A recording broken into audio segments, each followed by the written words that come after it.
Hello, how are you? And you're welcome to Glenview Folk Museum here in Ballinamore, County Leitrim. And my name is Brian Kennedy. And we started this museum about 20 years ago, collecting it as artefacts first. The main reason for starting it was because we were losing our heritage very fast. And it's so important for the younger people to realise where they've started from on that, because our motto is preserve the past for the present. Hello ladies, you're very, very welcome here to Glenview Folk Museum. We'll give you a tour around the museum and hope you enjoy it. It's basically the way people lived many, many years ago, from the 1800s right up to the 60s. And you'll get a flavour of the way life was then for the people and the way they lived. Whatever you do, I'll ask you to do one thing. If you have children, grandchildren, tell them the stories. Tell them the way it was when you were young. Tell them about relations, because the amount of people that come in here when they're in their 40s or 50s and they're wondering about their family or how their parents lived when they were young, and they don't have a clue about it. So you ladies, please pass it on. That's my passion, to pass on all of this to the younger generation, and I want you to help me in doing that as well. So you'll get a flavour of it to refresh some of your memories.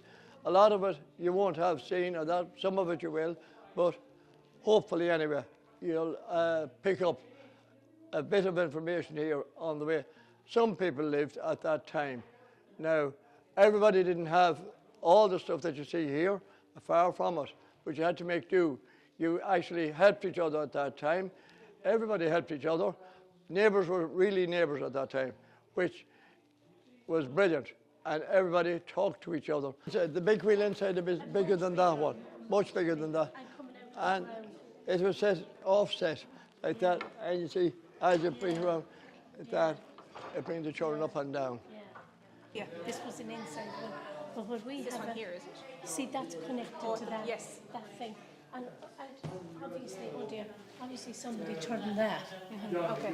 So what we've got at home is we have outside a big wheel, right? And then there was another wheel outside that turned it. You know the way one wheel went into another? This is all like iron. Okay, yeah. Okay, and it came from England. And then the horse went around that. So he went round and round, okay, and then that was connected underground into what is called the dairy. There was another huge big wheel, and it's still there, big iron wheel inside, and that turned the churn. It's got one field, you know, with a horse and thing. And then that's all he'd do, he'd get the tractor in for the other ones. And when I was smart, I used to go out with the horse and reverse around and put the rope around the bottom and bring in the rocks. Yeah, snigging the rocks in. Snigging the rocks. We call them snigging the rocks. Into the where they'd be making the hay shed was over there, so you'd be making pikes outside because all the hay wouldn't fit in the hay shed. That's my job. Or go up on the pike and that's what I used to do. Tramp the hay on the pike. But then there was then Daddy might say he'd bring in hay then, and would I go up and there'd be a man coming, you know, to help, you know, and they'd be, you know, his daddy wouldn't show up and be off on top of me, but he'd be throwing up loads. Daddy'd say, whatever you do, just keep it, throw it anywhere, just away from them, because they just smother me, but they want to be smart, you see, you know. Well, yeah, because I used to say, just put my right back and I will sort it out later. I suppose that's just another memory that comes to me talking about fields was back, like there was so many stones in the fields, at least in ours anyway, and we got the job of picking the stones, and again as an incentive to make us pick them, there'd be a farthing or a penny or something put underneath the stones. So you go around looking for them. Get into the meadow. How did the stones get into the meadow? Or just stony soil, you know. No, it was corn one year. It used to be corn one year and then it'd be meadow the next year. That's right, yeah. This was mostly meadow. And that's when the stones were Lifted with lifted a up with the plough. corn. Other thing that was very popular then was neighbours coming to borrow half cup of sugar or a few spoons of tea or a bit of salt or that. Just show you the way they were. Well, we weren't too bad because the creamery was down at the end of the road and they sold all the things, I would say, bread and all But that. there's so many people and down that tomatoes. wouldn't have it anyway, no matter what shop was near them, wouldn't have that. You know. It was interesting about the milk. Sometimes, you know, the neighbours might have no milk and we'd give milk to them, and then maybe there'd be a situation where we wouldn't have any milk and they'd come, they'd bring little cans or That'd be the winter time. Yeah, Oh, it'd be yeah. less. we used to share the milk. That was the way it Because was. the cows will less milk as much now. And then, so you said when you got electricity first, that was the first kettle you had. Yeah. Yeah. Yeah. And was it a huge novelty in the house Oh, then? it was huge. Oh, yeah. We used to boil eggs and everything. Yeah. Yeah. Really? And some people would, some ladies with a washing machine, they would churn the milk in it as well. And you one lady that used to churn the milk. In the washing machine. No, I wouldn't be. No, yeah. Yeah, she churned it in the washing machine.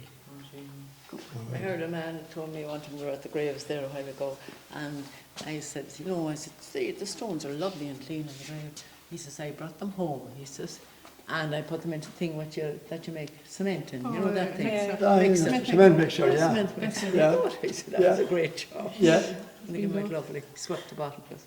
We were coming down to help him with our brushes and all, nearly all done. Oh, no. That just reminds me of the first washing machine that we got. I'm sure you all had them, where the clothes went through the wringer, Yeah. and that's how they rang basically. But you'd spend hours, the teenagers, I suppose, putting these clothes through the wringer and maybe back through them to make them, to get them ready for going out on the line. Yeah.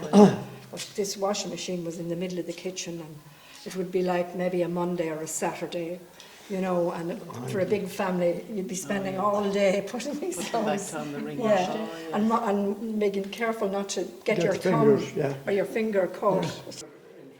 Yeah, and it would only be, as I say, a beans tin, or I suppose it would be about that size when it would be opened up. And 2 bits of, now it wasn't as elaborate as that, it was only but then we couldn't afford to buy a new grater. Probably the old one was probably the same, so. But as I say, she just punched holes in it, and it was. Would you have box tea at home? Oh, well, probably once a week in the winter time. It was It's a lot of work involved. a lot of work, but then we all kind of, somebody had helped to peel them, and my mother would grate them, and the older ones would take a turn at that. Baking it was frying it was I suppose, it was over an open fire a lot of the time. Big pan hanging on a crook. One of these, is it? Yeah, one of those. And trying to keep the fire up because you needed a certain amount of heat. We have to have a hot pan for box tea. But as I say, it was, instead of bread, it filled you up, and and coming from school of a Friday, we often had it for dinner.